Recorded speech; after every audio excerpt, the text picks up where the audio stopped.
Hello and welcome to a very special edition of Talk Therapy brought to you by Driveway Devi. I'm Karthik on behalf of Driveway Devi. Now, as a die-hard and eternal and foolish romantic, and we don't learn from our lessons, our mistakes rather, I have always held a certain notion of love which tends to be quite exaggerated above and beyond the realm of reality.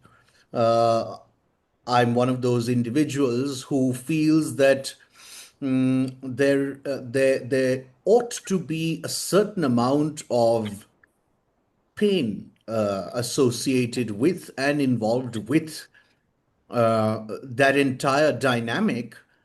uh, I suppose a bit of it also comes from the artist, and I can never, for example, write or compose when I'm feeling happy. Hmm. Uh, but as Shakespeare said, perhaps I'm in love with the idea of being in love itself. The reason I shared that convoluted background is because it turns out I'm not part of a minority, and there are many people who seem to have this very, very unhealthy sort of Yeah. notion and perception and understanding of how they define what love is and what a relationship should be and the elements it must encompass. Yeah. And then it can very quickly become toxic and very, very toxic in nature. And it is toxic relationships that we wish to delve into today, because the tragic reality, joking aside, is that many individuals, particularly in my observation, women, tend to find themselves absolutely trapped in a toxic relationship. And joining us to educate us and give us an insight on this is the very, very learned Mehak Mahajan. She is the founder of Ataraxia therapy. I think she's had a very interesting journey herself in terms of how she came into the realm of mental health. Her background otherwise was quite different, and we will talk about that as well. But I'm extremely grateful that Mehak is joining us, and I officially and very warmly welcome her. Welcome, Mehak. Thank you so much, Karthik. This is going to be amazing. Mehak, like I sort of alluded to earlier, before we get into the murky waters of toxic relationships, Hmm. if you could share a brief sort of insight into how you came to be a psychotherapist. Sure. Um, I was always interested in mental health, but at I feel old now, but during my time, there was very little chatter about the space. Psychology was not offered to me as a subject in my schools. So essentially, what happened was is that when COVID hit and when I had some free time on my hands, I decided to, get more involved in the mental health space. Rightly so, because during that time it was very difficult for people to deal with the circumstances that they were in. So I think that the topic of mental health, I think, gained a lot of momentum during the pandemic. And I found myself being very interested in the space at that time, and somehow it worked out for me. I was in a corporate job, as you know, before, and then I something in me clicked. I don't know what it was, and I decided to sort of pursue the space. And ever since then, I think that my biggest, motivating factor, or the fact that, or the reason why I started Ataraxia therapy, was to offer that anchoring presence to other people that I always wanted growing up. As young teenagers, young adults, you always want someone to understand you. And while you have family and friends around, there is always something that you're not able to share with people. I truly believe that. You're not always, you know, um, in that headspace where you can be entirely authentic or you feel entirely understood by others. So I missed that anchoring space in my life, and I thought that as a psychologist, I would want to provide that for other people who might need that kind of space in their lives. That's wonderful. I mean, that's such a beautiful motivation because I can tell you, not that you need, of all people, my sort of corroboration, but as somebody who routinely is interacting with middle and high school children and college students by sheer virtue of being an educator, oftentimes due to so many factors, one doesn't find that safe space in one's parents or family or even friends because, there are certain ways in which every society is constructed. There are lots of, sort of areas and themes and subjects that are simply never spoken of. They are taboo in our kind of broader society. And there could be so many other reasons. And those are particularly, I think, tricky times to navigate because not only are you faced with a lot of conundrum, whether it's sexuality, etc., also coinciding with one's adolescence and hormonal changes. So it's quite a traumatic and tumultuous sort of period. So it's wonderful that you recognize that and use that as your sort of main motivation, which is wonderful. I'm hoping and assuming safely that because you had a relatively brief flirtation in the corporate world, that it wasn't in fact burnout that pushed you out. Actually, it was just this feeling that I couldn't get rid of, which was what unique value am I adding to this space? I didn't think I was adding any unique value. And when I came about the concept of mental health and started taking those courses online, and then eventually did my master's in the space, um, I realized that I do have something unique to add, and I don't have to pretend to add that. I don't have to be someone I'm not. I don't have to work effortfully to add that value. So I think that's very True, true. important That for makes me. a lot of sense. Chalo, let's dive straight in then. And I think you'll agree that there is this growing phenomenon, unfortunately, where in common everyday parlance, and I think all ages can be accused of this, we've all begun to use and employ certain terminology, words, phrases, and jargon very loosely.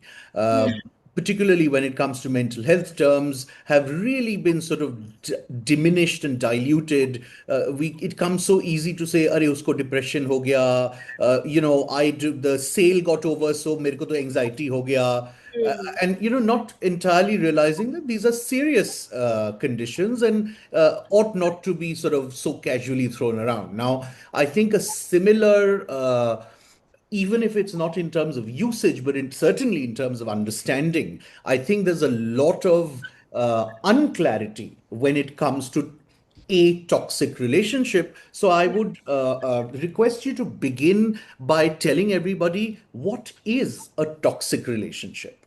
Okay. A toxic relationship is, of course, a very unhealthy relationship. It's one where there are negative behaviors that are very apparent. Okay. So it involves manipulation, controlling behaviors, dismissal of needs of the other partner, right? So, a focus on your own needs, being the toxic person, and not focusing on the needs of the other partner, expecting a lot of support from them but not returning that support, right? Lack of healthy communication, lack of respect, honestly, I think that's a big one. Demeaning, blaming, criticizing, controlling, like I said. So a lot of those behaviors that are, of course, overtly negative, but at the same time, I think that a marker that is often missed in a toxic relationship is the element of inconsistency.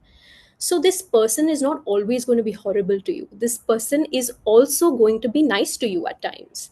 And unfortunately, this inconsistency is what traps people into toxic relationships, because all you want to do then is look forward to that one positive interaction that they give you.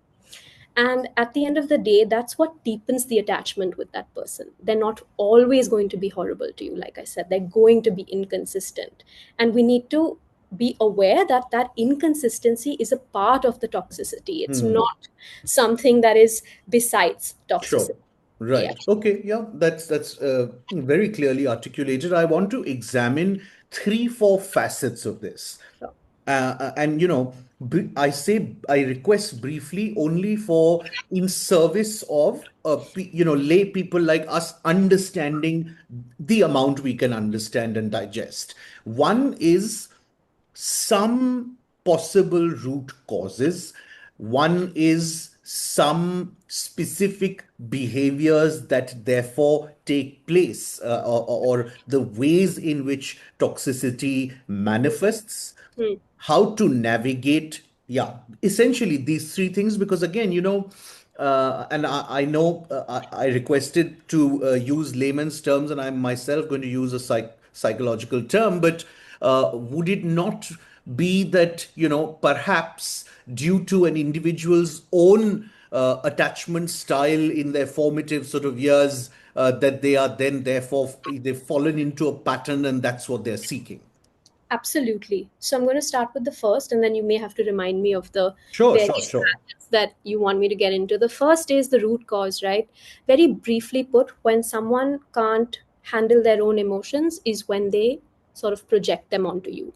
So if you're emotionally dysregulated, what does that mean? If an emotion comes up for you and you don't know what to do with it, you're going to spiral out of control, and that out of controlness is what the other person has to then deal with. And I'm really sorry, Mike, I'm interrupting. Just to bring further clarity, another way of saying could also be if an individual has a very extreme or exaggerated response to a particular emotion being experienced, would be Yeah. what Yeah. would qualify as yeah, okay. Yeah, but that would, sure, that could make sense in most scenarios, but then there are also people at the receiving end of that. Sure, People who are sure. victims of this could also have exaggerated responses to Right. events. Yeah. Yeah. What was the second part? So now the second part is that ek to, is it, aside from my observation or lay observations or individual perspectives, Yeah. have you observed that this tends to be the case, or rather, I should say that there's a tendency that it is more women who tend to fall into this trap than men? Is there any kind of gendered sort of thing to this, where you notice one gender over another in terms of their propensity, or Um, I think that if I were to, I'm sure there is information out there that supports this, but if I were to guess, it would probably be women.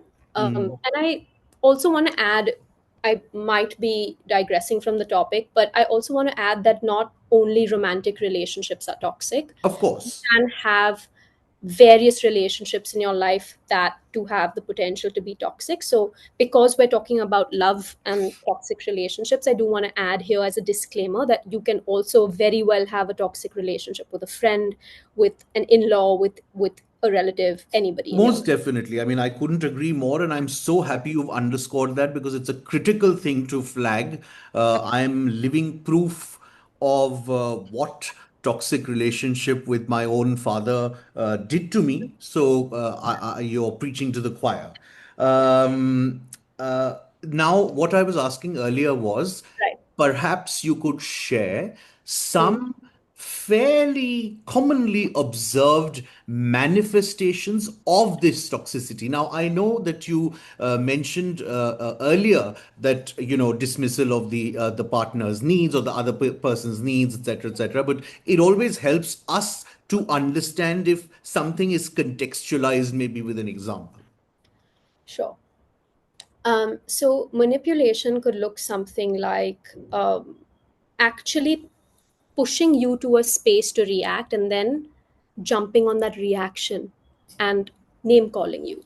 So let's assume that you're in a toxic relationship with your husband, and he has been for the past week name calling you you know, getting triggered at small things that you do. You're not really understanding why he's behaving that way. And then suddenly on the eighth day, you kind of have a reaction to that, which is also maybe volatile, or, you know, you're a little upset, and he will just act clueless. What happened? Where did this come from? You know, I've been pretty fine, you know, or I was irritated with you because you were triggering me, but your reaction is not warranted at all. They will be absolutely astonished at your emotional reaction, and they will often be wondering where it's coming from, because in their head, they're perfect partners, Yeah. right?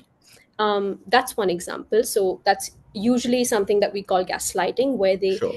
literally make you feel like your reality is incorrect. And then you start to distrust yourself and your own perception. And you kind of start to question yourself and doubt yourself. And that's where, you know, you fall down that spiral of self doubt and low self worth. Is Yeah. it possible, I suppose, particularly in scenarios where both parties in that dynamic, whether romantic or otherwise, have been in it for or beyond a certain amount of time? Of course, one understands, and it's only logical that the perpetrating party is somebody who has a certain amount of emotional baggage, etc. But particularly in scenarios where the recipient, quote unquote, victim, is Yeah. also remaining in that dynamic, fair to say that even they are perhaps, wanting in terms of their mental state. So are you asking me whether it's, you know, something that the victim, like you said, is also contributing to the toxic relationship? Not contributing, but the fact that they are enduring it,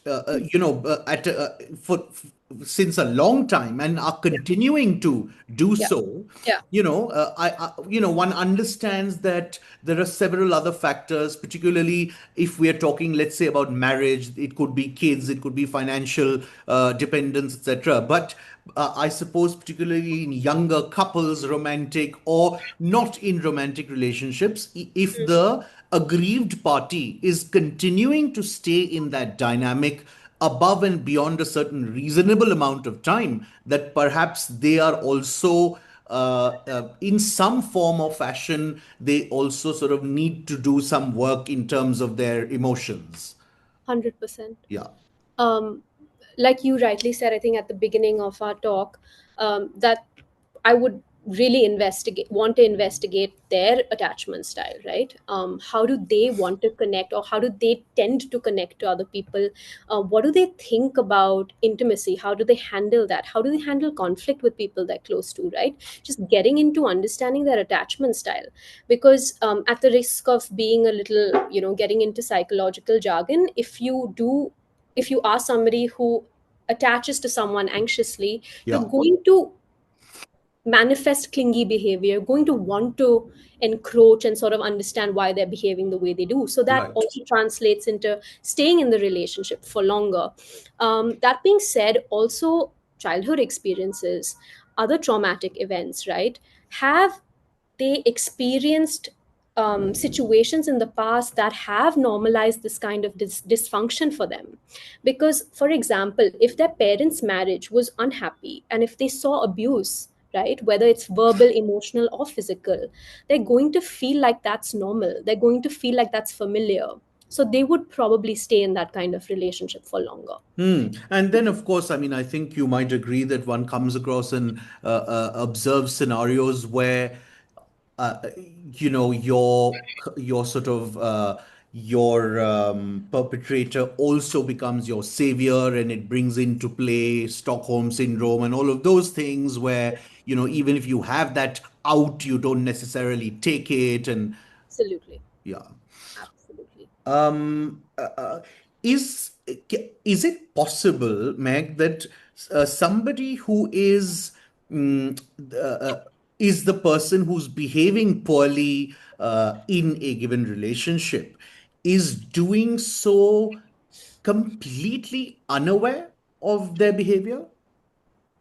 No. Or is it mostly conscious? I think they're aware. Most times they're aware, but they don't want to accept it. Hmm. So, usually, okay, this is the case usually where people who are toxic have two faces. They have a face that they put on for the world, and they Hmm. have a face that they put on in private. Okay. Right. And because their private face is so scarring, they're the complete opposite in Hmm. social Hmm. situations. Hmm. And we commonly call them narcissists, or we Hmm. call them narcissistic Hmm. personalities, where Hmm. they want to be charming, they want to be social, they want to have that self image that is perfect, Hmm. right? And they live by that, they would Hmm. want that Hmm. image Hmm. for themselves, right? So they are people who want to maintain that image for themselves, so they would essentially not want to bring into their conscious awareness that they behave like this. Of course, if it's something that's chronic and it's happening over time, they're, of course, I think, very well aware of it, but they're just not willing to accept. That makes sense. I want to come finally to me personally, the most concerning part of this. Yeah. And I find myself repeating this question in a lot of contexts with a lot of our guests, but and there possibly is no simple answer. Yeah. So, where does one begin to navigate this sort of situation in terms of any kind of professional help, intervention, understanding, and healing? Because ever so often, not just in this case, but with people who are, let's use at the cost of using and employing a very generic term, Mm, disturbed or distressed mm, for any number of reasons ranging from unawareness to complete denial, etc., don't want to and do not seek that professional help. I have had scenarios of people extremely close to myself where they may have been unwilling for XYZ reasons, but when people very, very close have even remotely suggested it, they've snapped ties with those people. So it can get really complicated. yeah. So you're talking about the victim getting help, right? Or the Largely, but yeah, both, either. Hmm. So the perpetrator would probably not. Okay. We'll stick to the victim getting help and kind of breaking out of the Sure. cycle. So let's assume that they don't want to get help. They don't want to make this a professional help seeking situation. Let's try to understand what they can do for themselves, Yeah. because when this happens, it's a very, especially in a country like India, there is so much social stigma attached. Yes. And we are assuming that the victim here is a woman. So for her, the experiences that can come with leaving a relationship itself can be very, very taxing, right? There's a lot of fear of judgment, the stigma, etc. So perhaps that's why people, and it's a very natural response to keep it to yourself. They don't want to seek Absolutely. professional help, Absolutely. right? And while that's probably natural, it's also one of the worst things that you can do, because talking about it, whether it's a friend, family member, or even a professional, is the single most effective thing you can do, because it will allow you to gain outside perspective on something that is probably consuming you, and you have a very distorted perspective about that situation. So the best thing somebody can do is, even just for the purpose of sharing or venting, just speak about it. I personally know people in my life who would actually make this their responsibility to hide this about their toxic partner. It does not have to be your burden to carry. You should be getting the help that you need, and that help does not always have to look professional. You can seek out help just by So, sharing. Mehak, before you Yeah, move on and I lose track of my chain of sure. thought in my old age, um, one is that um, I'm always in a quandary about uh, people who might lend that listening ear, Yeah. not being professionals and therefore, for no fault of theirs, Hmm. not having the expertise to be able to help that victim with and in terms of any kind of actual tools and techniques. So let's say that a dear friend or a close family member is spoken to. What should that individual's response even be? Should it just be for to listen? Yeah. Okay. Lovely question. I think this is so important, and I'm really glad that you asked this, is because, you know, just listening also means a lot to that person, because this whole experience can be so painfully lonely, that just anyone lending a listening ear can mean everything to that human being. So just listening would be great, right? um, in our Indian community, we don't really normally listen. We always want to give advice. So maybe taking a step back and not doing that would be helpful. Um, Allowing that person to actually gain balanced perspective, right? Helping them gain a balanced perspective of what's going on, right? Because, like I've said in the past, when you're in this situation, it's very easy for you to start blaming yourself, just being the victim, right? You start to feel responsible for the toxicity that's happening in your relationship. So when you're up close into that situation, you blame yourself. But when you step out and talk to a friend or a family member, they can possibly help you just take a bird's eye view, take an outside perspective that is less self blaming and more realistic, right? Another thing that that person can do is refer you to a professional, or Huh, they which was can. actually going to be my follow-up question, because Yes. in any case, like you very correctly said, there is a certain to complete loss of objectivity on the victim's own part. So who is going to create that situation of getting that very, very necessary help?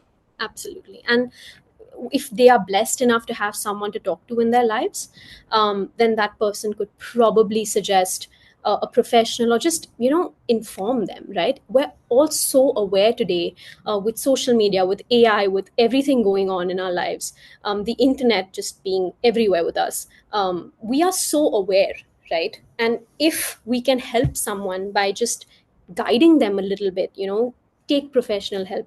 This is what gaslighting is. You might be in a toxic relationship. Just spreading that awareness, without giving advice, I think would be a necessary step that a well-wisher can take.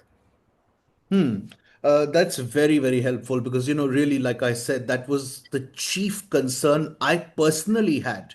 The Yeah. rest of it, I suppose, at some intellectual level and, with the assistance of some people, one can still kind of, at the end of the day, I think even if there's loss of objectivity, you basically figure out that, listen, hey, I'm not being treated right. But Yeah. how do you then go from there and where was very, very important. So thank you for clarifying that. I have one last question because I don't enjoy it unless I make my guests' life absolutely miserable. No, I'm kidding. Because it is a very realistic possibility in our country, especially, that a lady, a woman, a girl is in a toxic relationship and is also simultaneously at a juncture where there is a young child involved. Uh, Mm, uh, uh, how does that change or influence this entire situation, and is there anything specific to that situation that you would like to add or suggest? Because I don't again, unfortunately, and these things really, really pain me, but this is the reality. it is. If, like you said, if there is a young child involved, I think that the go-to move for a lot of women, and rightly so, naturally you want a supportive presence in your life, and that's why you probably stay with your partner, um, thinking that you'll endure all the toxicity they have to offer you. But I do feel that, and this might be very controversial, but from personal experience and from whatever I've seen over my career, however early I am in this field, I think staying in a toxic relationship for your child is one of the worst possible things that you can do for them. It's not something that is helpful in the long term. And I apologize for being so categorically honest. This is my opinion. I think that putting that burden on the kid, because somehow in this whole mess it translates into a burden for that child, right?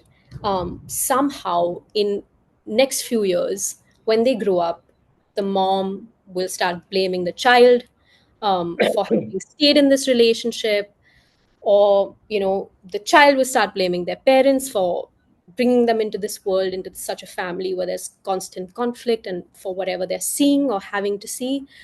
So I think that there is no positive end to involving a child in this space. Thank you for going out on a limb and sticking your neck out and verbalizing that potentially contrarian opinion. Yes. Not because it happens to be find resonance with me and what the way I think, but because with all objectivity at my disposal, I really do believe that it's the right call, while completely appreciating and understanding so many women who remain in absolutely terrible marriages, purely for the sake of a certain quote unquote safety and security for the child now. No, so you almost sort of justify it, that, oh, so but it is for his or her sake at the end of the day. And I can tell you, and because I'm not a therapist and I don't have to be as polite and correct, that you will end up spending every pice of that inheritance because of which you're allegedly staying on mental and physical health issues of that child as he or she grows older and older. I can guarantee it. So it's actually very, very difficult. Please don't misunderstand me. I'm not trying to dismiss anything, but it is extremely short sighted to think that and therefore just stay on. So please don't. Um, Yeah. yeah. So great. I think that kind of exhausts all my questions. Is there anything else sort of related to this theme that we've been talking about that you would want to say? Perhaps I haven't asked you, it's not come up. Yeah, I think one point was about how women are usually the ones who end up in these relationships, and I just wanted to add there that there is a lot of in our country there is a lot of silent messaging that goes on under the name of culture and societal expectations, and I feel that women don't just magically end up in these relationships, right, or stay in these relationships for longer than someone else probably would. It's perhaps one big factor would be these silent messages that they get. So in cultures in our country where women are expected to serve and eat after the men, or just these are silent messages that you're giving your child, your young females in your home, that you come second, that your needs are secondary, that And the boys, because they will just carry on that proud tradition. 110%. And at the end of the day, you're expecting your women to be peacemakers, peace holders, patient girls, women who are ladylike. If you're ladylike, then you wouldn't stand up for yourself. If you're a peacemaker, if you're a peace holder, then you won't create conflict. You will endure conflict, right? If you're a woman in this country today, then you are somebody who should put her needs secondary, right? And I think that these silent messages are actually what hugely impact women and sort of place them into toxic relationships very, very subconsciously or unconsciously. That's all I want to add. There couldn't have been a more important and critical way of really sort of summing this up in a sense, because it really all begins right there. Children, as we all know, learn only and purely, particularly in the formative years, by what they observe, not by instruction. They model what they see being modeled.